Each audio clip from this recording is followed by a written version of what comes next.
This is Louis Zumbaugh with Rush Hour Ag. Leave your message after the tone. Hey Louis, it's Elliot Henderson. Can't wait to tell you about rolling down the back road, truth riding with the dust, talking agriculture policy with people you can trust. From the field to the Capitol, we're breaking it down. Real talk, real issues from a real farm town. Every hour's rush hour when the work won't wait, so we're cutting through the noise and setting things straight. What's your rush today, Elliot? Welcome back, listeners, to another episode of Rush Hour Ag. You clapping over there, Louis? I thought we had to clap to get the mics going again. No, It's not today. my first rodeo, it's my third. Well, Louis, I mean, what are we on? Like episode maybe 8 or something by now? It's been a rush already. I think we've aired 3 or 4. Yeah. We had the 2 that we reintroduced ourselves to the public, and then we had a 2 segment with Senator Dan Zumbaugh, which went over really good, had a lot of good feedback about it, so that was exciting. Yeah, that's been probably the most rewarding thing so far to this, is that I didn't expect the phone calls and the text messages of people that are listening and are learning from some of the conversations that they weren't aware of, some of the issues that they're facing that they didn't even know that they had. That's for sure. Yeah. Well, today we've got a real treat. We've got EBT, Elizabeth Burns-Thompson. Been looking forward to this one for a while. It's pleased to be here. So thank you for having me, guys. Yeah, so tell us a little about yourself. I know you're from El Burnett area, which is over by our neck of the woods. So go ahead and tell us Yes, all we about got a kind of a trifecta of God's country, right? Yeah. Eastern Iowa. So all of us coming from relatively, the same county or close to, which is kind of rare when I do some of these interviews.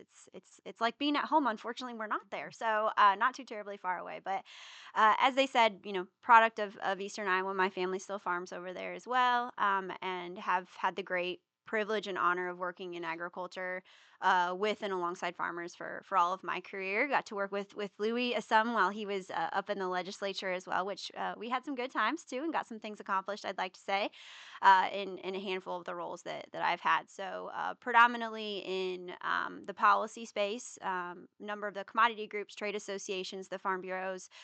Over the years, I've had the great honor to wear a lot of hats, work on some controversial topics.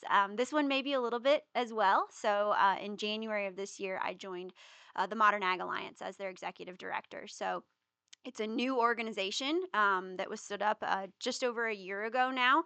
And our sole kind of focus or mission is to work to ensure that farmers have access to critical crop protection tools. And just for foundation for listeners, when I'm saying crop protection tools, that is a fancy way of the word pesticides. We find a lot of ways to say the same thing these days. And so at the end of the day, we're working to preserve pesticide access. So are you only working on pesticides or herbicides too? Good I mean, question. all above? We are all of the above. So when they look at pesticides, it's kind of that overarching umbrella. Because everything's a pest, right? Everything is a pest. Weeds are a pest, so you're thinking insecticides. I think. Fair enough. Yes, I am thinking insecticides. we probably. work very much on the foundational kind of regulatory process or legal schemes around that are guiding all of those, because at the foundation, it's the same kind of regulatory framework, or if you look at the foundational piece of legislation out of Congress that really guides the registration and regulatory overview, it's FIFRA. We'll throw another acronym, as Elliot said when we started. I am a walking acronym myself.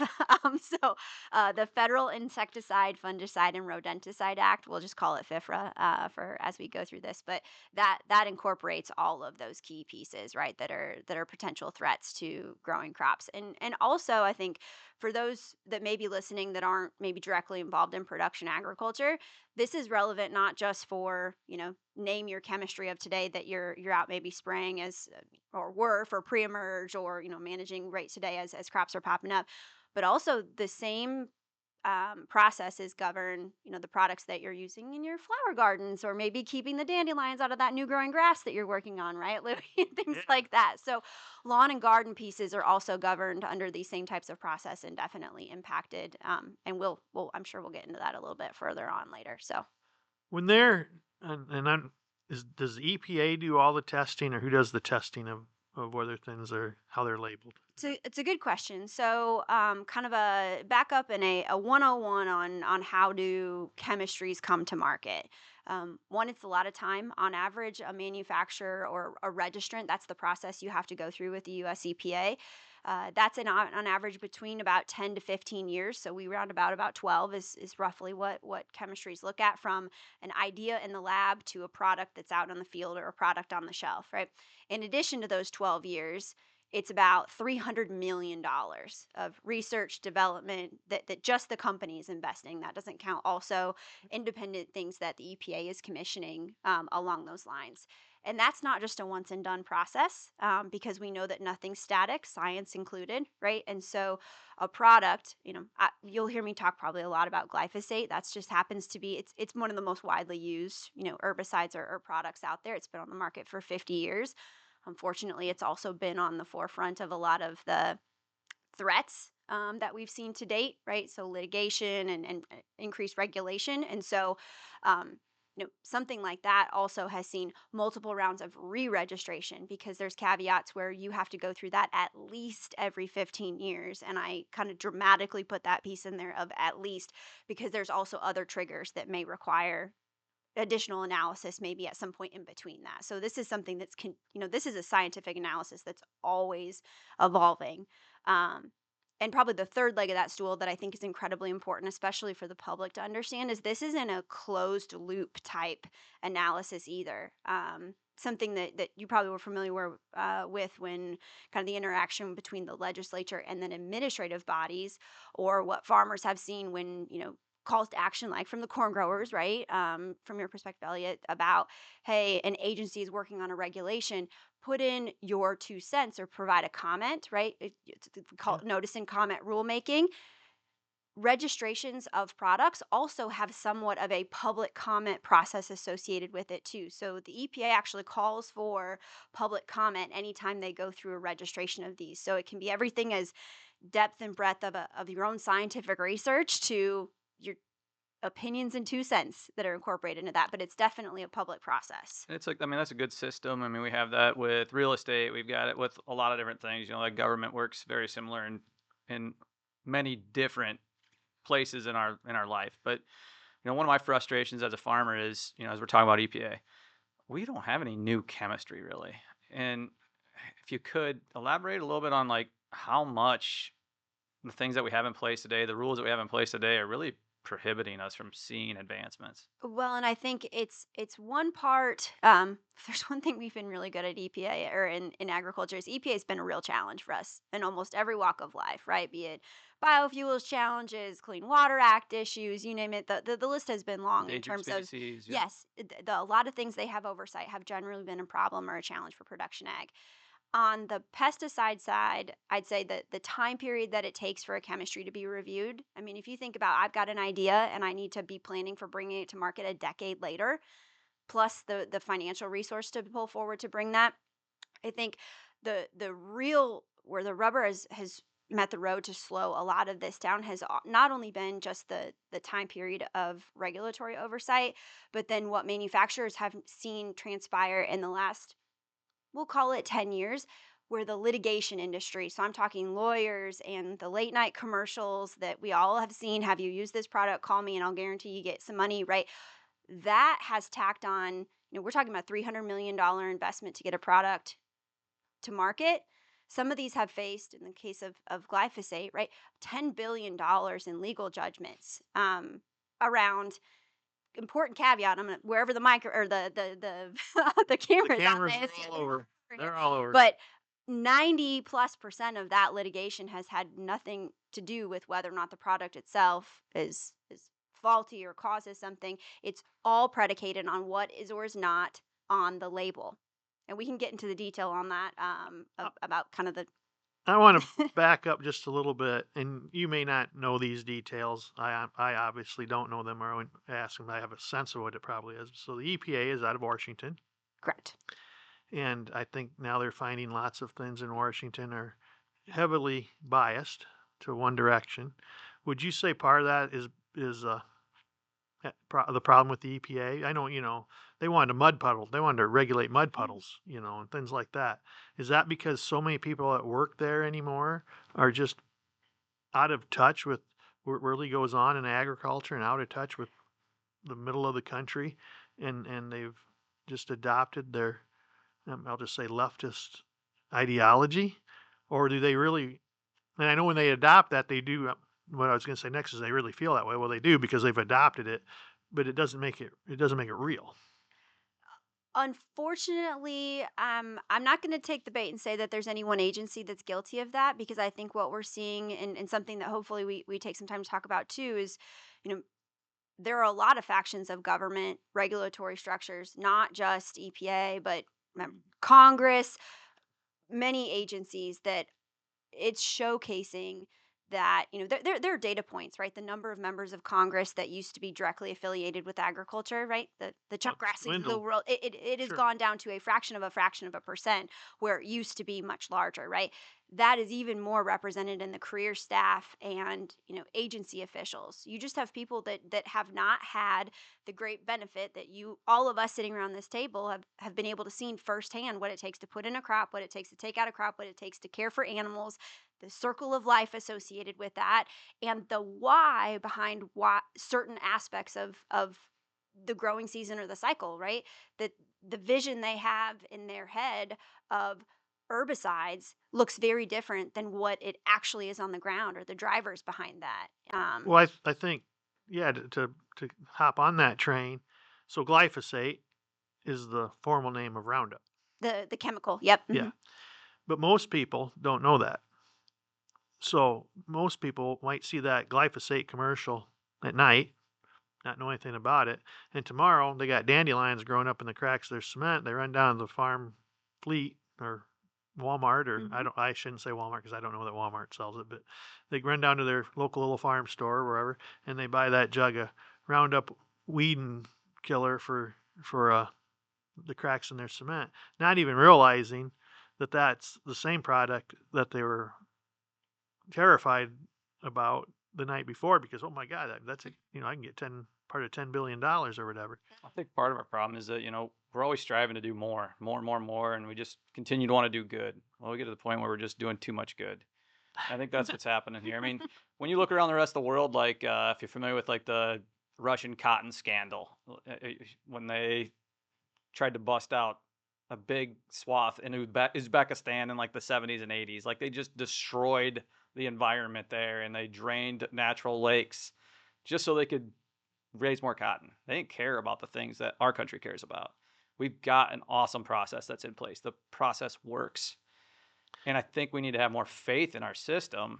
And I think that's probably the biggest hang up and the biggest problem that we face is that we try to overuse what we're doing, or And I think there's to build off of that, there's a you don't know what you don't know, right? And so, to what level would the general public have ever felt the need to read into the depth and breadth that the EPA does analysis through their guiding, responsibilities under FIFRA?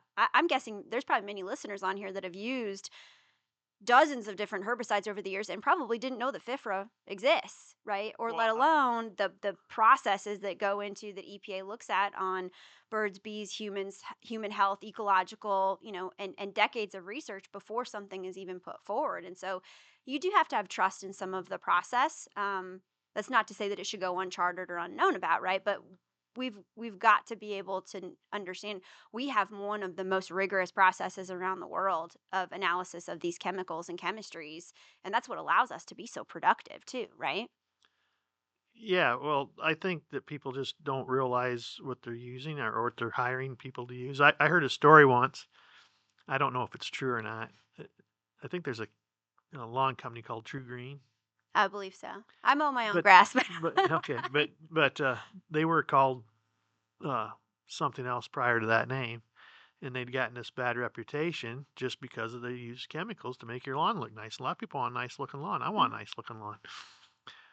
And they were going through so many problems, they changed their name to True Green, and since it had green in it, people thought it was all right then, using the exact same things that they were using before. And I'm willing to bet that most of those lawns that I'm talking about, these lush, green, nice looking lawns, if you took it down to a per acre basis, are using far more chemicals than we do on our farm. I mean, we have things down to what? We use an ounce per acre on 2 ounces per acre with some products. I no longer spray. The guys do the spraying at our farms. Well, how many applications do you make on your farm? You know, We make well, we try to limit it to 2. right? We do a pre and a On a post. turf farm, you're making applications monthly sometimes. Well, there's our problem. It's turf farms. Yeah, I mean, it's a real thing, but like we get we're like the rotten apple in the barrel with agriculture because it's just a big barrel of apples. Well, we're gonna spoil the whole barrel if we're not careful with this thing. And there's a lot of And what's I a like these other countries. I think China, for instance, these guys are the real offenders. It's not America. You see the common link in all this is a lush green lawn. That's simplifying it too much, but when they go and test these things, they have all these dollars in testing. Does that include where they're testing on mice? There And there's a broad range. I used to right, have but is, a handout that talked through all of the different. They do have to look at environmental factors, ecological factors, human health factors, right? So the tests are broad ranging, right? Because the drive of the EPA is to ensure that you're protecting human health right, and environmental health at the end of the day. It's a very big picture piece, and then there's I mean, but hundreds of oftentimes when pages. they Yeah. do that, they are putting mice or whatever animal they're using in way more direct and oftentimes higher amounts than what we ever are exposed to. Well, And talking about glyphosate a little bit, ain't nobody getting glyphosate sprayed on their zucchinis or tomatoes. Those are all crops that are not resistant to GMO or to glyphosate. Okay. Most glyphosate's just sprayed as a burn down or a contact herbicide. In a GMO crop, it's maybe getting sprayed once or twice on that crop. But you start going to these other crops that people are actually consuming, it's getting insecticide sprayed on it multiple times a growing season. It's getting other types of herbicide sprayed on it in a growing season. And this glyphosate that's just such a largely used product because it gets put over a lot of acres and takes a lot of gallons of it. It's really drawn a lot of attention to it, and it's getting a bad rap. It's unfortunate, and it's and we can talk about one individual chemistry. We can talk about the whole industry. I think the having faith in the system and the process is also incredibly important. It feels kind of silly to say that, but you do have to have a foundational trust in the fact of the science behind this.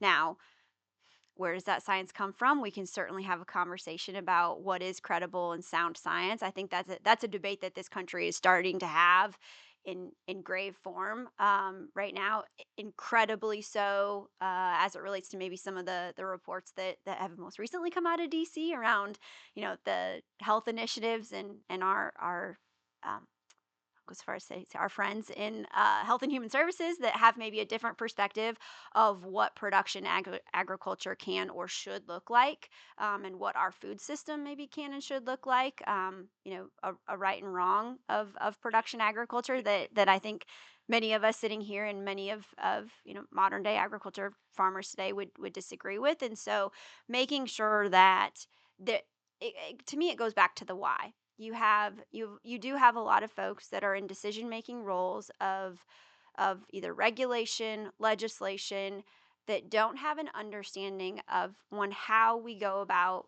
producing food and fuel. I think that's important, right? Food and fuel in this country, or fiber, right? For our friends in the southern part of the United States, all of those things are incredibly incumbent upon being able to manage pressures that are fighting that commodity or that major crop, right? Be it um, boll weevils on cotton got brought up. I had to flash back to my agronomy classes. We're not in cotton country up here, but you know, there are pest pressures, be it insects that are going to destroy, what we're trying to work yeah, corn towards, borer. corn borer, uh, weed pressures, right? So do we succumb to those and sacrifice the productivity potential that we've worked towards out of both the genetics in these crops, the precision that you've put into every other aspect of your operation, right? Think how technical your equipment is to be able to, again, be so efficient, not only economically but also environmentally, right?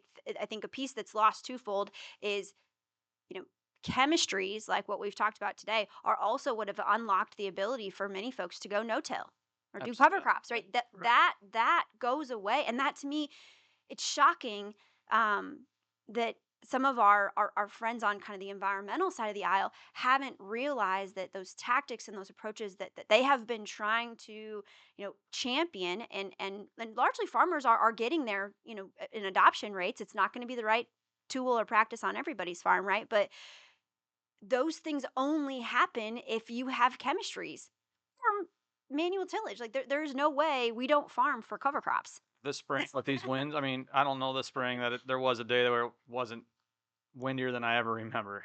And you could see those farms that had implemented these practices versus the ones that are deep tillage and more primary tillage in the fall, primary tillage in the spring. Uh, You could see it in the air; it's blowing Hmm. around. But we need these products. But I do struggle with some of the language in the bill. If we can get into the bill itself, on principle, I do wonder, like, is this really something that we should be doing? Sure, and I think are you, Elliot? Are you talking about kind of some of our state legislative efforts that we had Absolutely. worked towards? So, just kind of to bring folks up to speed, the coalition Modern Ag has proactively worked on some state level solutions. A couple of states we did get those across the finish line this year, so really proud of our partnerships. What'd the finish line look like? Uh, ink on a page by the governor, which is wonderful. I understand that, Yes. but what what's it we're what's it working do? towards, Yeah. yes, absolutely. So, and I know you guys are going to speak with someone up in North Dakota that was very integrally involved in that coalition, so I'll let her speak more detailed in that initiative up there, but also similar if not identical legislation down in the state of Georgia. But we were working on one here in Iowa as well that would have been much the same.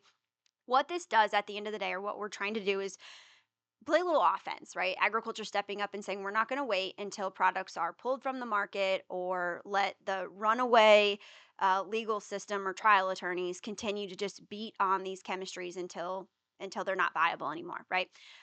So I think it's important that we lay the groundwork of what it is that led to clarity that's needed, because at the end of the day, I would argue that's what these bills do, is they provide clarity and consistency, because we exist right now. And I'm going to get into a little bit of Law 101. I know we're still early enough in the morning, but hopefully folks have had their coffee. I will keep it very high level, but we're going to go to law school for about the next 2 to 3 minutes. So, tort law, products liability 101. I'm a lawyer at will. Yes, yes. We've spent enough time together that probably you've written enough laws over the years, right? But products liability is the core of what we're talking about in the end of the day. And as a manufacturer in this country, be it a pesticide manufacturer, a tractor manufacturer, a pin manufacturer, or the manufacturer of the chairs that all of us are sitting on right now, right? You have three core responsibilities. One is to design a safe and effective product. So this pen needs to click the way it should, and needs to write the way that it should, and it better not explode and cut my hand, right? It does what it's intended to do, and it does so safely. One leg of the stool.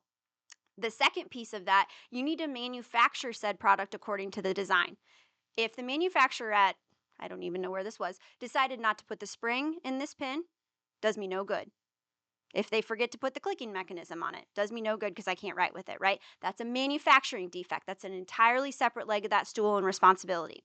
The third leg of that stool is that you need to warn of inherent dangers, right? So I'm sure, I don't remember the box that I pulled this pen out of, but there was probably a label on the side that said, if you put it in a hot environment, the pen might explode and I'm going to have red ink all over me, or all of those things, right? That's the third leg of that stool. At its core, every manufacturer, regardless of what you're making, has those three responsibilities. When we're talking about this bill, we're focused just on that third leg. What is or is not The duty to warn. duty to warn. Exactly. The third leg of that stool. We're not, if a product causes harm, you sue under that first leg. If it's manufactured wrong, bad batch, impacted by that, second leg. What we are talking about here, and what a bulk of the litigation and the late night TV commercials and things that you have seen thus far are solely focused around a duty to warn. And how this came about was some science, and I'm, for those that are watching, air quotes science, that came out of the WHO, an entity that we are no longer part of as of the first day of the most recent administration, right? Um, Put out back in 2015, 16, something along those lines. It's been about 10 years ago, a report that said glyphosate, amongst a long list of other things like the steak I had, a couple nights ago, the coffee I'm drinking right now, a number of other night shifts, staying up too late. All of those things are there's a possibility or potential to cause cancer. That unleashed the legal system, and when I say the legal system, trial attorneys to say, well, then we should be adding disclaimers or labels onto these products because there's somewhere, some around the world that says that there's a potential it causes cancer. And so, at its core, this is probably the most important piece of things that if someone takes away from this today is the situation that agriculture is in right now. Called it rock and a hard place, whatever you want to terminology. But on one side of the stool, you have the legal community, these trial attorneys that said we are going to continue to sue agriculture manufacturers until you add disclaimers or warnings around cancer or whatnot on your labels. On the second side of that, and I'm going to just even pull out my paper if I still have it here, you have the EPA, the regulator, that says, and just because I have it here, I'll read it word for word. EPA will no longer approve product labels saying that a glyphosate specifically is known to cause cancer. It's a false Read that claim. one more time. EPA will no longer approve product labels claiming glyphosate is known to cause cancer, a false claim that does not meet the labeling requirements of FIFRA. Sounds like a win. Lawyers say we will sue until you do this. Regulators say you cannot do this, and if you do, it's misbranding and your product is no longer registered. Rock, hard place. That is where we're working in these state initiatives so far is to provide clarity that the EPA process governs on product labels. Nothing more, nothing less. So let's say we get our way on this bill and we are going to throw out the ability to legislate or use the judicial system to institute a policy on duty to warn. So that's right now, that's what you're using. That's what they're using to discover any of these shortcomings or any failures that the companies are having. They're using duty to warn to further look into that product and find out how it's not performing the way it's supposed to, or that it's harming.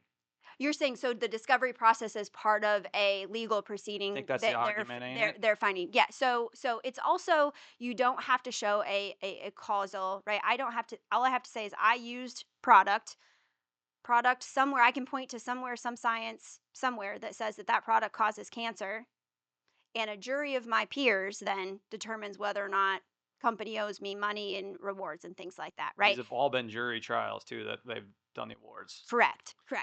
So, I'm going to make this broader, and I want to go back to what you were actually asking for the state of Iowa to do, actually. Yep. Because, Mhm. but before that, since we were just talking about this, my problem with the jury trial system, whether it be, I think, was it last year? Or it wasn't last year, it must have been 2 years ago. They did a bill about truck driving in Oh, Iowa. sure. Yep. The tort reform on.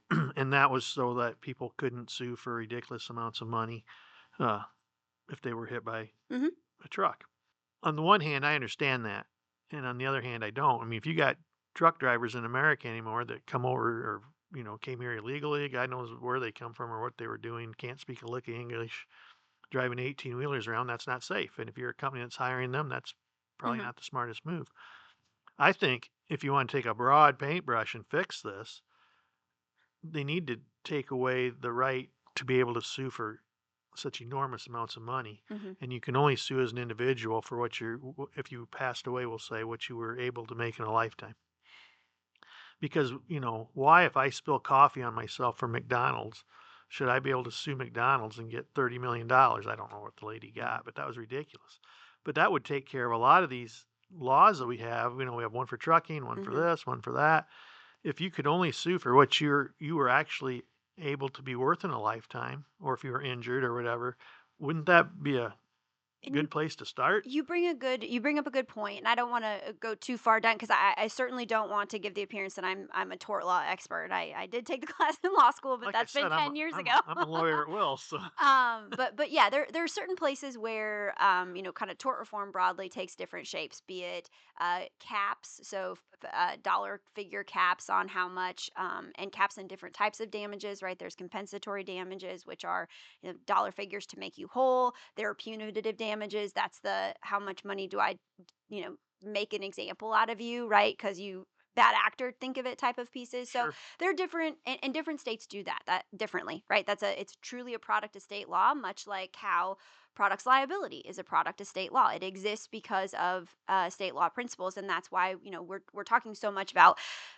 federal issues, the US EPA, FIFRA that came from Congress, but at the end of the day, we're looking for solutions at the state. I realize that can be confusing for many folks, but the way that you termed that, I think also unlocks a piece that I want to take the opportunity to clarify too. Is unfortunately, this effort has been looked at as some type of immunity or lessening responsibilities or That's why I was asking, what yes. was you actually asking for? Yes, and that's why I have very specifically called this a clarity and consistency bill, because at the end of the day, and that's not just meant to be flowery lawyerly language.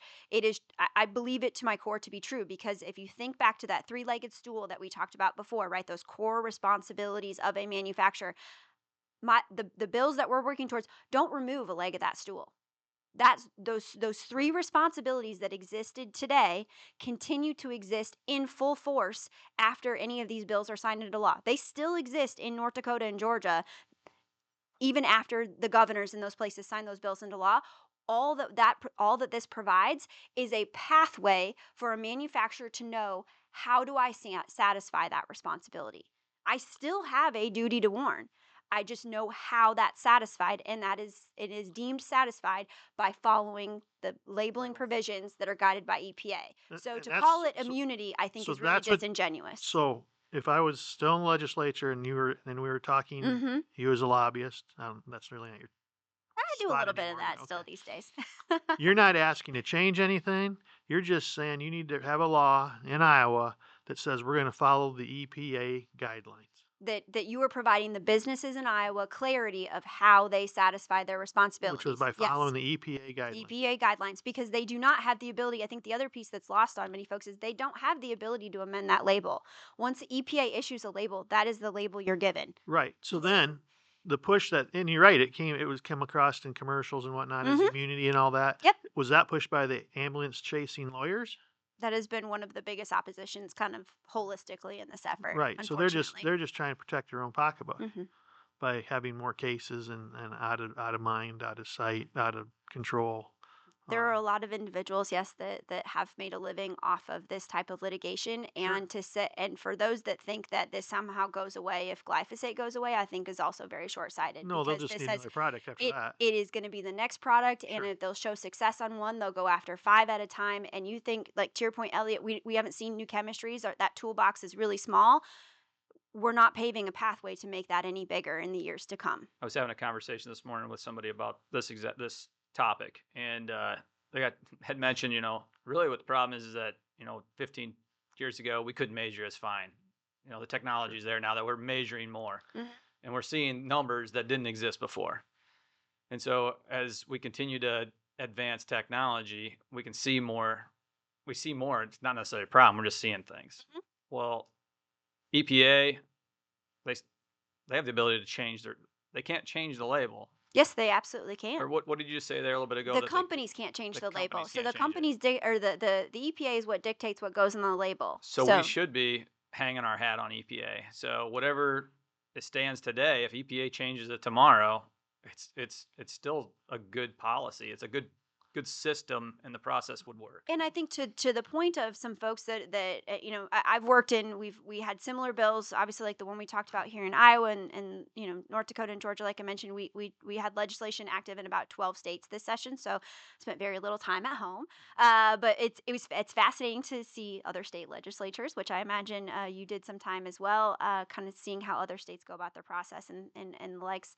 But have heard every question under the book of how this works, why do we need this, things along those So how it lines. works, why it works. I got a question for you Yeah. on have any other industries been able to do this with this type of legislation that you're aware of? So it's a fair question. So I asked something along those lines, and I'm gonna speak to something before I have like the extreme depth and breadth, but I know just enough to be dangerous, which is a great time to be on a podcast with that, right? But if you think back to that list of things that I said, came out of that WHO sub agency that said, may cause cancer, red meat was on there, Sure. right? Sure. And we don't have cancer warnings on T-bones last I checked in the grocery store. but food labels sit in a separate part. There's a separate guiding, piece of legislation FDA that runs food. yes, a separate agency, but also a separate kind of guiding on food labels. So I and they have not had these struggles the way that pesticide products had. So I do think that there's something there as to why certain agencies or entities or scientific pieces can call to question the health or efficacy of certain things alongside other products, like how we can bundle a ribeye and Roundup in the same like category is beyond me, and yet only have the labeling issues on one side of it. But I do think that there's something there that I would like to dig out a little bit further. Yeah. But what is the World Health Organization's true end goal? I I have mean, and yet to on find anything that they have not. I do think, actually, I take that back. I think there's one thing that IARC, which is a sub agency of the WHO, has found to not be carcinogenic, and it's like the stretchy stuff in your yoga pants. I don't even know what that chemical is, but everything falls in some level of carcinogenicity. It's just a matter of where you fall on that spectrum. right, but is what I'm getting at, and I mean, we probably all have a different opinion of what their real mission is. In my opinion, their real mission is to have one world government. They're part of the group that's behind all that. And if you want to do that, then you have to come after wealthier countries like the United States because, uh, so you go after red meat, you go Mhm. after the things that make us a world power, basically. And ranching is one of the last segments, even in agriculture, that hasn't gone the way of big. It's still big business. The, Mhm. the, the finishing of cattle is, Yep. is big business. The harvesting of them, but it's not like you don't have ranches that are. You still have small Mhm. individual cow herds, is what I'm getting at, Yep. and it's one of the last bastions of independence that America has. And I do think that, and maybe I'm off on my what I think, but that's part of what the World Health Organization is after is to have one world government, and I applaud us for getting out of it. Uh, It just there's a level of irony that's there that we have taken such a strong stance as a country to distance ourselves, even a very formal sense, from that entity, and yet, not to bring up a very current piece, right? We saw the Maha Commission's report come out, and the World Health Organization was a citation in there multiple times, and we talk about bringing business and innovation and cultivating those things in this country. We have some of the world's best researchers in the United States, and yet we are still citing entities that we have formally pulled out of. I mean, I have a long list of issues with that report at its core, but I think if like we talked about before, what is sound science, and that's a debate we're going to start having. Why in the world are we leaning on entities that we're not even part of to guide the health and regulatory decision making for things in this country? Like let's lean on some American made science. If WHO could have their way, they'd have Louis in yoga pants. They probably. yeah, nobody wants to see that.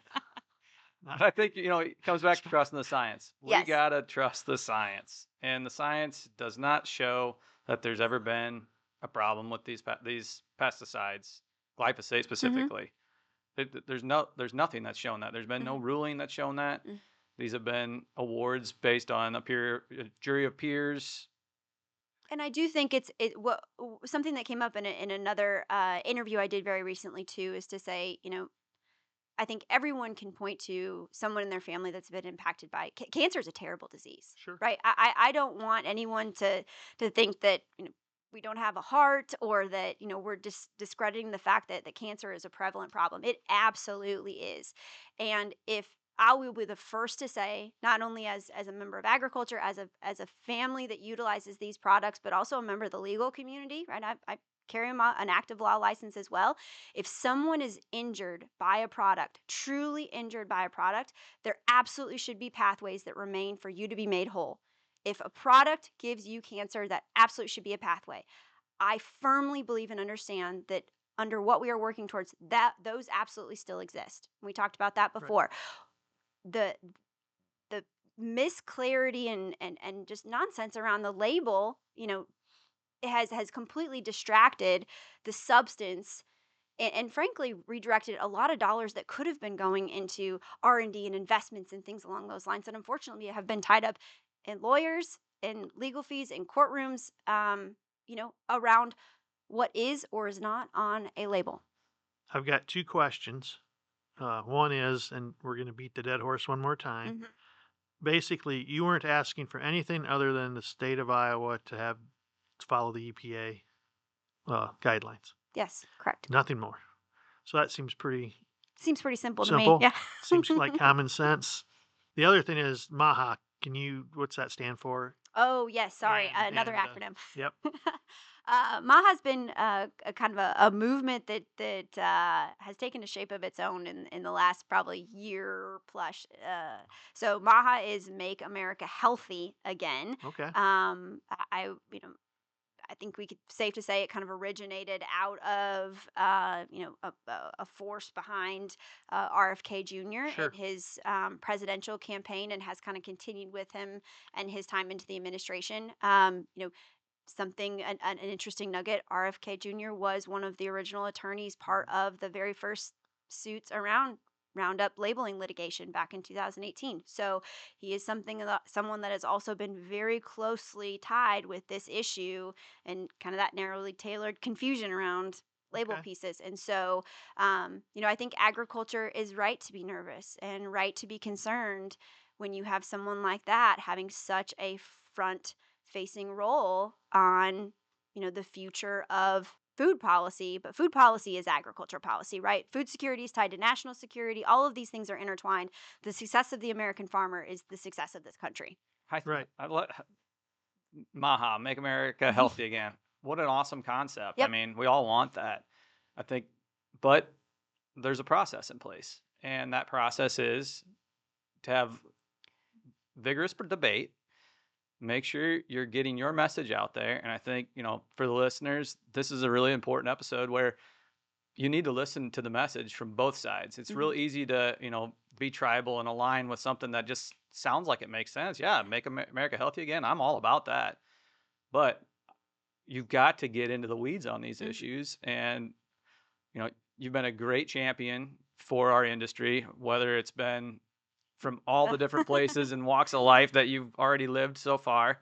But I'm glad that you're where you're at here to talk about this issue. And it's important that our listeners hear that there's some real details that need to be discussed about this topic. And truly, to bridge off that, I appreciate those comments, Elliot, but there's a real risk. There is an absolute real risk that products go away. I'm not just crying wolf here. Manufacturers are beginning to say this is not an environment that is long term sustainable, and we live and work for the success of the American farmer. But at the end of the day, all of those pieces of the pie are a business: the manufacturer, the retailer, the farmer. And right now we have an environment that's just not sustainable. And so be it the litigation challenges that we've seen today, where we're trying to play. That's why Modern Ag exists. We were going to try to play offense, and that's what we're doing. Is Right.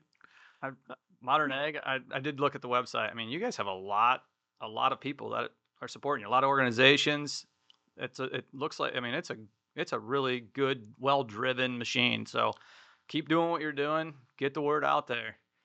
Yeah. As we get ready to close up this segment of the Rush Hour Ag, I just want to beat that dead horse one more time so people really understand that all you were asking for, and we'll continue and to we ask continue for. to ask for from the Iowa legislature, is that they follow the EPA guidelines, and you weren't saving anyone chemical, you weren't doing anything specifically toward, just follow those guidelines.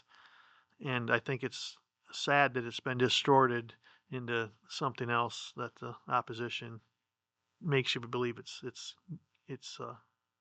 far different than It's that. unfortunate, but you all have known me long enough. I like a good challenge, so we're going to continue to have good conversations like we did here today. Unfortunately, this is not an issue that sums up very well in a 5-second soundbite or a 13-second TV commercial like those Roundup TV trial attorney ads, but we're going to keep working on the substance of it. We're going to continue to work not only here in Iowa but in legislative chambers, all across the country. And I'm really pleased that you'll have the opportunity to talk about it with Sarah here as well. But to point to some of our champions across the agriculture belt that have stepped up and moved this forward, recognizing there is a real threat. And then along those lines, I know we didn't talk about it a whole lot today, but we're working on legislation out in Congress. In fact, I was in D.C. this week as we were kind of laying some of the groundwork on hopefully that work later this year. So maybe a good opportunity to come back here as we That'd get be later great. in the year.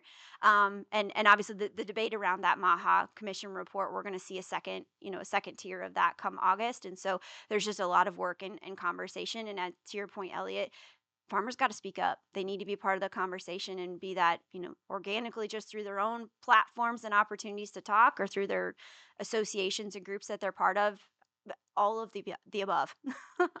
Well, I'd like to thank you for coming today. We sure appreciate it. And I think that kind of wraps up Yep. our our rush hour ag for today. But I hope our listeners rush on back for the next episode. And thanks for coming. And thanks so much for having me. And for those that may not see it online, if you want to learn more, visit our website, ModernAGAlliance.org. That's great. Thank you. Thanks, Thank you. Elizabeth.